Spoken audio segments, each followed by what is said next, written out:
Oh, hi there, Dan here.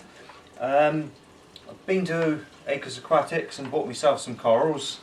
I've had them in my tank now for about a week. I put some of the SPS pieces, some of the little frags and whatnot down on the sand bed. I've left them there for a week just to get used to my type of lighting, because obviously it's going to be slightly different to what's in the shop.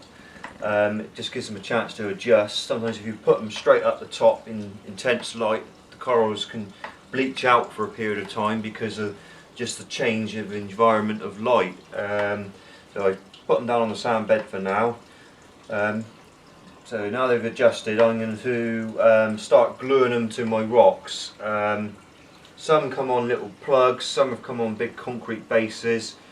I'm going to cut some of the corals off of them just so that they fit in with what I'm trying to do a bit nicer and look a bit better at the end.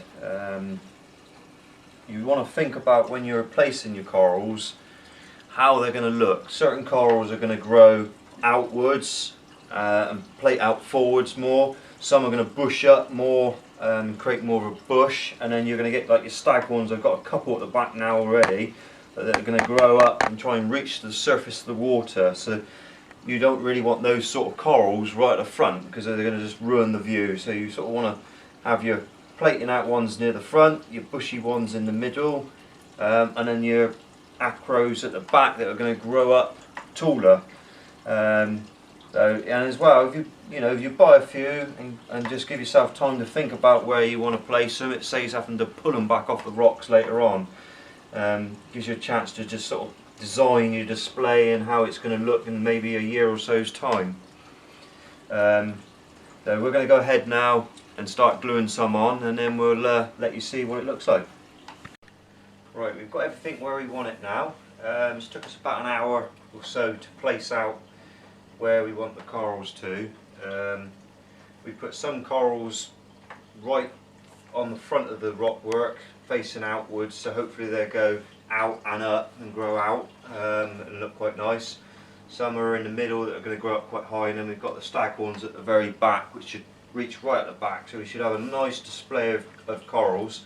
And what also I've tried to do is like have a red one, a blue one, a green one and a white one, so they're all sort of separated, not having the same colour next to each other, so you get a good contrast of SPS corals.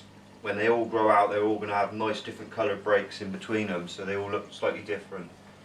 Yeah, you can see all the putty now, and the putty never looks very nice, but that will algae up and coralline algae up, and you hardly ever notice it, but it needs to be there to keep the coral stable. There's nothing worse than having a little frag start to do well, then break off, go into one of your other corals and damage something else, or damage that coral. So it's better to get it where you want it, get it glued down well, and hopefully the algae the putty will all algae over and coralline up and you won't see it.